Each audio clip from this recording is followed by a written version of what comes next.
So, first of all, thank you for having me here. The tables have shifted. I'm a classical medievalist working on Europe. I'm not a Genizah scholar. And in a very broad sense, my main interest is in an anthropological and social question of the relation between unification and diversity, between how culture could maintain one structure within subcultures and diverse subgroups.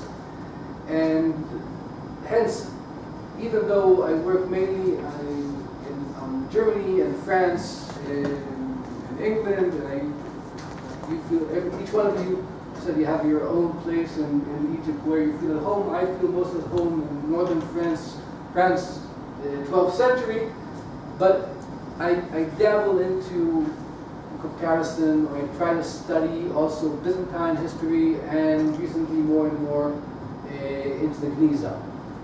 In a recent study, I tried to show that there's a shared culture around the Mediterranean up to the 11th century. My current project deals with the social history of languages. And the first problem was, how could you write such a history from below? A lot was written about Jews and languages and translation. It goes back to Wissenschaft. And I wanted to see how languages work in Europe, the word, on an ordinary basis, on a day-to-day basis. And the first problem to tackle was the sources. What sources could we use? And hopefully I'm going to finish this book project next year. And I used all kinds of sources, name, toponyms of people, of places, writings to the self, leisure journals, private journals, everything I could find. A big deal of this project introduced me to bilingual documents. And most of them are found in European archives. And I covered bilingual documents. In this case, they are in Latin and Hebrew, Norman French and Hebrew, German and Hebrew. This covers all of them more or less I deal with. But what I want to present here is these, they're not newly found, but this growing field of Hebrew and Jewish documents found within European archives. And as you will see, this has much to do with the work you did in Genizah, and not only questions of resemblance and also of content. We talk about formula and Shetarot, but also in mythology. How do we work with Al-Chaya? What do we think about? What do we do? What do documents do? And this is sort of appeal to find common ground between what's done today in Europe, in European archives, and the work you've done in the Genizah. And I think you'll see that for sort of a zeitgeist, these things converge, and mythologically we're doing the same things. I don't think I'm going to take questions. I'm going to really run through a lot of material just to give you a taste of it. The Shetarot, the deeds, and it's not only Shetarot, there's Shetarot, the deeds, there's also registers. It's complicated. It took me a long time to go into each and one of these settings. The corpora we have starts from Spain in the 10th century, goes through England, where we have hundreds of such documents, through France, a bit less, much less, thank you, the revolution, vive la révolution, destroy all the artifacts. Southern France, a bit more. Germany, we have such archives, and the eastern Frankreich, the eastern side, Austria and eastern Germany of today, we have a bit more. And daily, archivists and librarians are finding more and more material. I get emails all the time to decide for this or that. There's a very good team working in Trier at the moment, cleaning up these materials. There's a very good team at Vienna. So I'm not sure I'm going to go into all these, the historical circumstances of these archives and preservation. If anybody has a question, I'll be happy to answer about it later. But I think that this broad view from Spain in the 10th century to Austria in the 15th century is very rewarding. And I have a lot to thank to colleagues and friends and librarians and people that helped me. The most known, well-known case that I hopefully all of you have heard about it, is the English stars. Stars come from the word star, from the Hebrew word star, and because of a set of unique historical circumstances, we have up to 250 such documents preserved in England. This, for example, is a totally bilingual document. Latin and Hebrew, it's a quitclaim, where a Jewish lender admits that the land sold has no debt attached to it. This is a beautiful document. You see that it's big, it's nice. I mean, a professional scribe wrote it, and it's Canterbury. We have seals as well. And the big part of the bilingual documents are Latin documents with a short Hebrew, Judy Stein calls it docket, I call it an authentication clause at the end, just saying we undersigned, attest to everything written in the upper part. Here we have two seals, one in Latin, one in Hebrew, both by Jews. Just for example, this is the same kind of authentication clause. I'll point for some things that deserve, I think, future cooperation between Genizah studies and these documents. The question of signatures. Here you see signatures that are each one in its own hand. You have different names, and they're marked. You have the visual aspect of the signature. All of these material was beautifully published just 2 years ago by Judy Stein. If you have in your research budgets 800 euros to spend, this is a very worthwhile purpose. And it's a beautiful, she covered everything. This is a really an amazing work. It's also, it's facsimiles, it's the shifting of the whole thing, it's translation. It's brilliant, it's just extremely expensive. This is one of these unique English cases where the Hebrew is not a translation at all of the Latin. And this is something that I was struck amazed by, but now it goes for me undetected. Hebrew was an acceptable language in every European port or archive, no questions asked. From Spain to Germany, I didn't go beyond the 15th century, but up to the 15th century, Hebrew functions legally with no translation, with no translators in the Latin system. In this case, the above charter is a donation of land by one, or a sell of land, I don't remember, and the Hebrew between two Christians. A regular Latin charter, and the Hebrew is a quitclaim, attesting that the land given from A to B has no debts attached to it. It has a whole economic history dealing with this, about debts, and I could talk more about that later. If somebody asks this, I'm interested in something that I know that Phil is also interested in, which is authenticated copies of the original. England had this system called xerographium, where they used to cut things in half. This is a Latin example. We have it in Hebrew as well. Xerographia, indented charter is called. Signatures. Once again, I just go through it. This is my own interest in this guy Guillaume.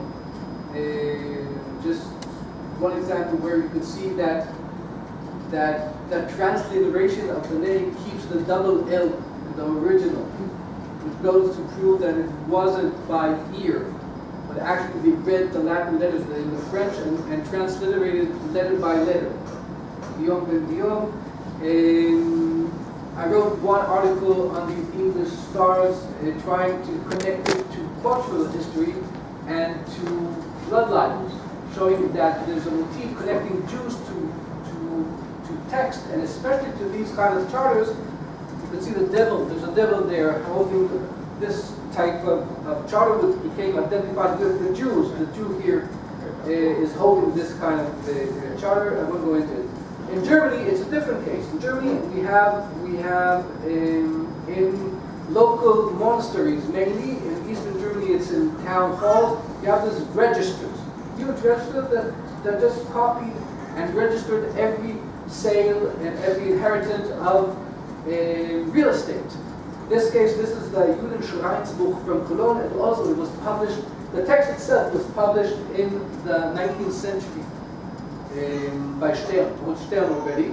And in this case, next to the corresponding register, sometimes not the corresponding register, a Hebrew star was, you can't see it, but there's dots at the side, was sewed on the side, attached to the book itself. At a different age it was set apart, but we know where it was sold and where it was attached. And these are not original stars. These are a copy made by the community as proof to put it in the hands of, in this case, the friars at Lorenz father. Yes, Phil? Sorry, these are copies even though the signatures are different? Yes. Wow. Yes. This is one of my conclusions. It's, yes.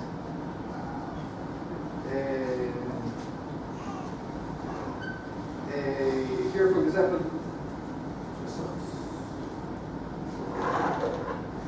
just you know what, for your amusement, I'll just read the bottom lines in Hebrew quickly.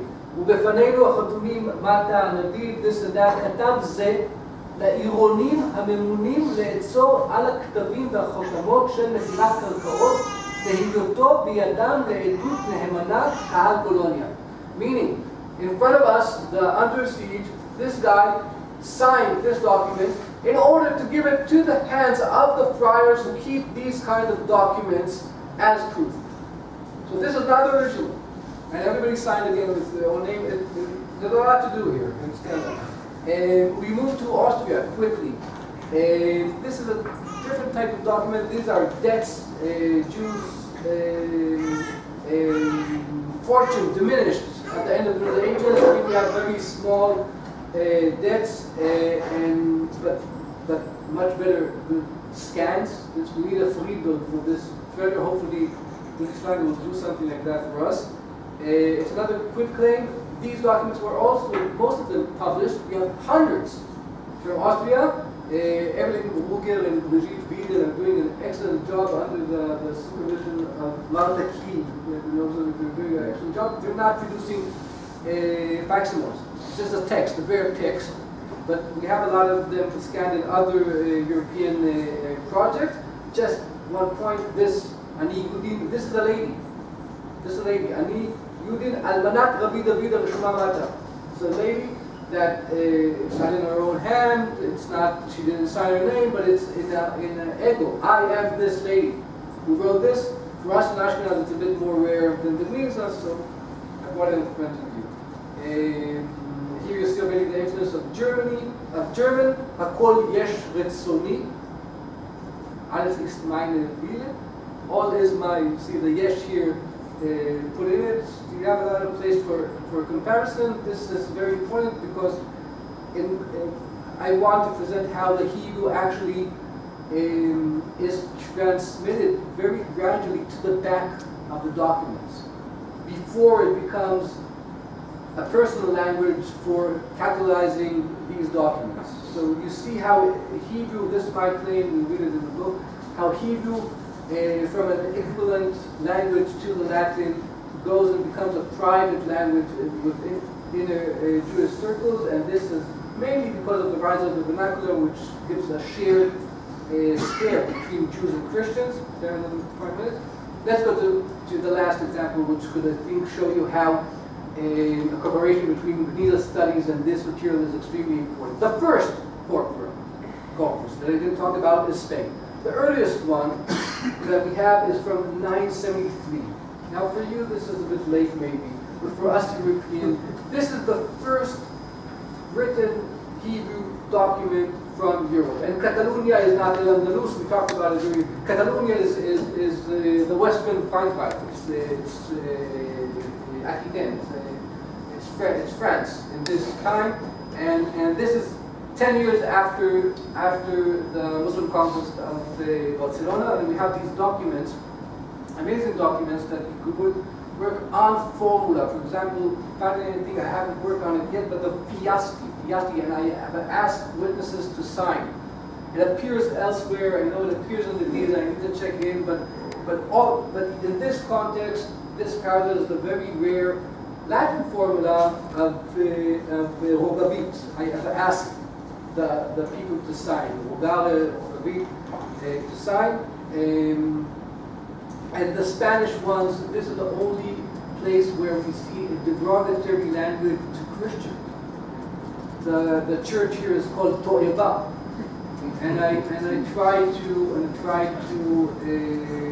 hypothesize about this in the book, why it's here and what happened and how it happened. And this, I just finished an article on the subject of authenticated copies. Authenticated copies, that we have one type of this document only from Catalonia. In Hebrew it's called the Hatpasa. And I worked on the formula of these things. Just look at the signatures down here. Now the Iberian Island is the place where we should start, we the scholars and us. Part of the stuff that we dug up from these archives are, let's skip the cross and the signature of Sheshet Shlomo. But here we have Arabic bilingual documents with Latin signes. It's a culture that's the phenomenon. It's not only restricted to Jews, at least in Spain, nor to Muslims or to Arabs or whatever. You have the whole range of these kind of documents, and you have the Arabic with Latin signatures, and you have the Judeo-Arabic deeds still in local archives at Toledo, and you have the Visa deeds, which I didn't include here.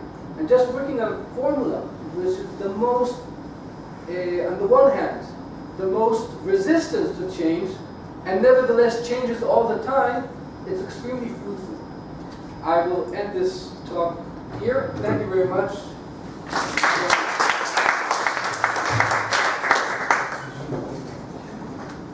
I don't know, I'm a bit in a dilemma here, because I see people want to ask you questions, and you said no questions. Yeah, over dinner. But Marina, I'm not staying for dinner. You're the chair. Yeah. Please. Okay. This is totally amazing and awesome, and it was very generous. I mean, you hit the right notes to just show us as much material as possible, because I think a lot of us haven't seen it. It's great. The thing about Toeva is totally fascinating. So I'm curious about this issue of translation. Do you have other sources that say that then the Hebrew was presented and not translated? In other words, how do you know that translation wasn't an issue? I mean, clearly if they're using a word like Toeva, it's not being translated literally or at all, but I mean, do you have more evidence for that? The way, first of all, you don't have a lot of research on it. I just want to point for one in Spain. Fritz Bell wrote this, The Jews in Spain. Preceding this, he wrote the sources. He has 2 volumes of sources. My estimation is 60% of the sources are these documents. 60%. In the book that he wrote upon these documents, there's one paragraph dealing with these things. And the one paragraph says that Jews changed the names of the churches when they wrote in Hebrew, bringing these documents. So from Spain, I'm quite obvious for me that there was no translation. The Christians couldn't read it, and Jews even maybe couldn't read the Latin. I don't know. There's a profession. The way I see it, these documents function exactly like the Latin ones. And we should ask ourselves, could the Christians read the Latin first, before you ask them, could they read the Hebrew? And there's different opinions here. I think I mentioned that Jewish language think that in England there was a very high level of Hebraism. Some people could read it. And we have at least one case where a judge calls in, after the expulsion of the Jews in 1290, he calls in a Jewish a Jew from the mainland, from France, to translate a document. So there is the issue of translation, and it shifts from place to place. As a rule, I don't think these are not content. It's not text. It's something else. It's a symbolic object, and there's a gradual shift where it does transform into text. And there are places where people could read it, and where people couldn't read it. A lot has to do with scribes and notaries and a professional, an intermediary. I don't have proof that it wasn't translated anywhere, but I deduct from how these documents function. What do they do? And content is at the third and fourth place here.